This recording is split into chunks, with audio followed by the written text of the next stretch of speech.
abandon my inner child to give that sacred love that I'm supposed to be giving to my purpose and what I know that as a man is my honor and duty and sincerity and genuine interest and intent.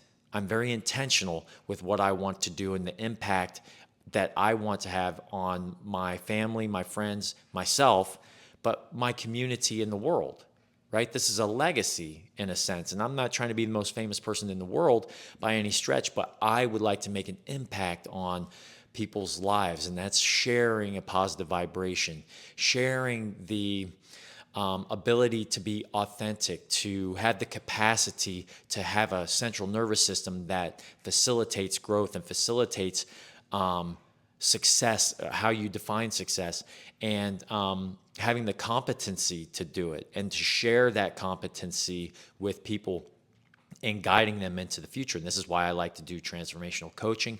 I love the curiosity. I love the inner child and discovering that. And that's what I'm in the process of doing.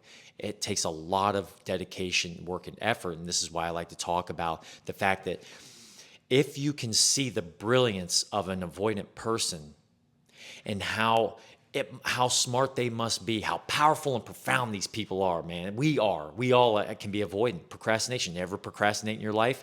You're avoiding things, and there's a reason for that, right? Shame will play a part in it. Uncertainty plays a part in it, okay? Avoidants like to be in control because uncertainty is a key component of that needing control. Okay. And we can talk about that another time, but essentially it's brilliant. And this is where forgiveness and understanding and having empathy for the person who discarded you comes into play, where it's like, God damn, this person actually is brilliant because they were able to survive as a child.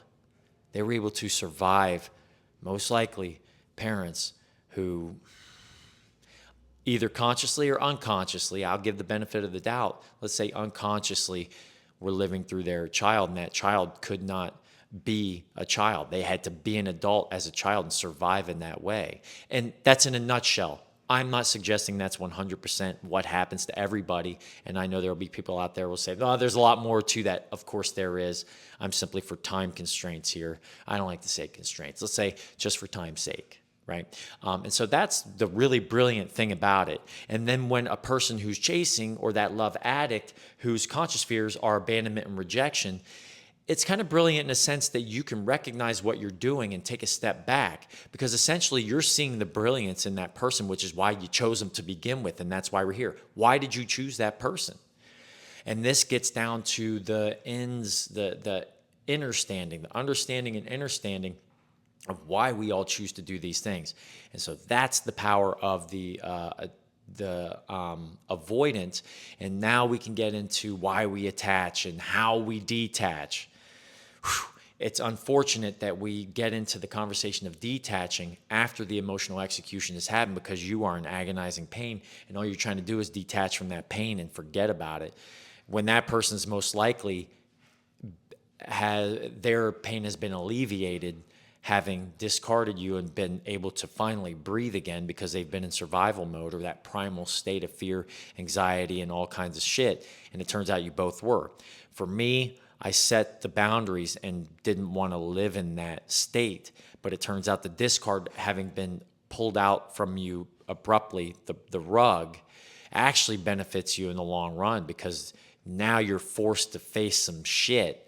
And that pain is pressure, and that pressure with time is the diamond when it comes down to it. And that's where we have an opportunity here, if you choose to introspect and then integrate those things into your consciousness, your awareness. That's your coherence. You're taking all the aspects that person showed you that you were missing, that you hadn't healed from, you thought you had, or you weren't aware of.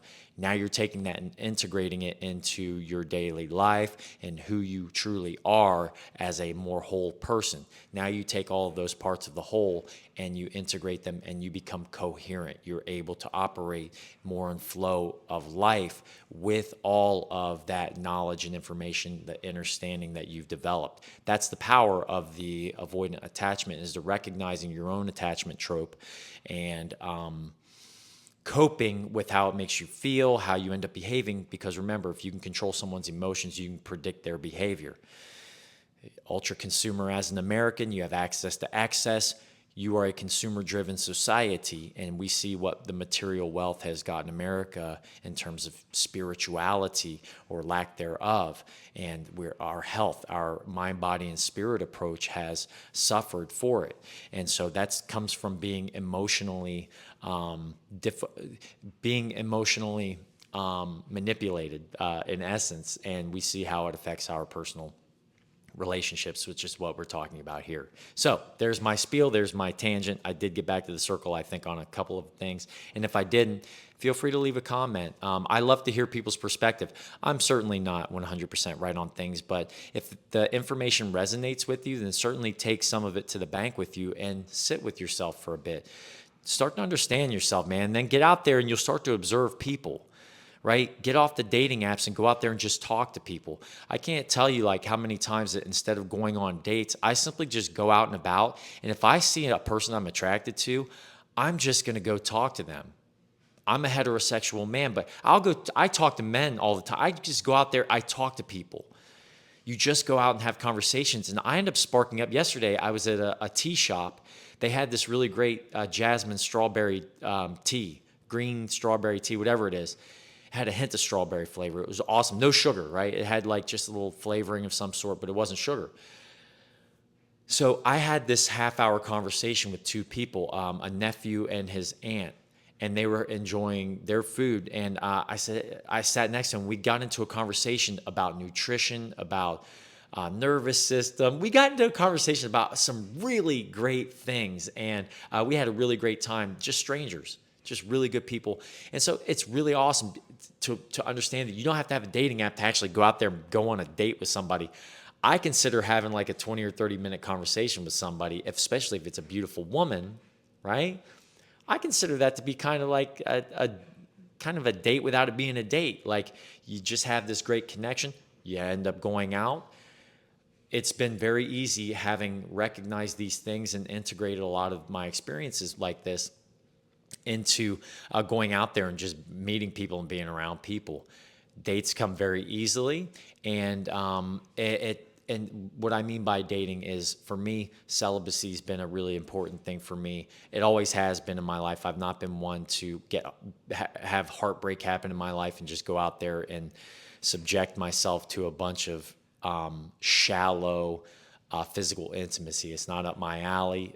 It really degrades what you're trying to accomplish in life when you do that, in my perception or my perspective. And so celibacy is very important for me during these times. But that has given me an opportunity to take that energy and invest it in myself, and also exude that energy when I go out there. You level yourself up and you come from a higher vibration, that powerful state.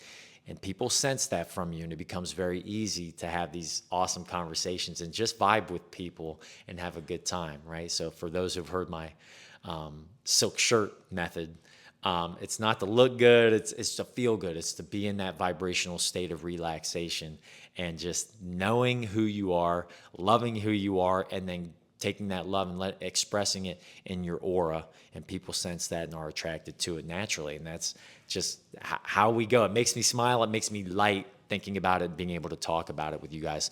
That's the power of this avoidant discard, guys. Never forget that, for you men and women out there. We're all on the same team when it comes down to it. If you close men in one door and women in another door for 40 years or 40 plus years, however long it takes for women to go into menopause, that's the end of the human race. So we have to learn to work together as a team here, for the sake of human consciousness, which is a beautiful thing about learning about who we are and the true power and sovereignty that we can have if we learn about who we really are and the power that we actually have in life. All right. So with that being said, everybody have a great day.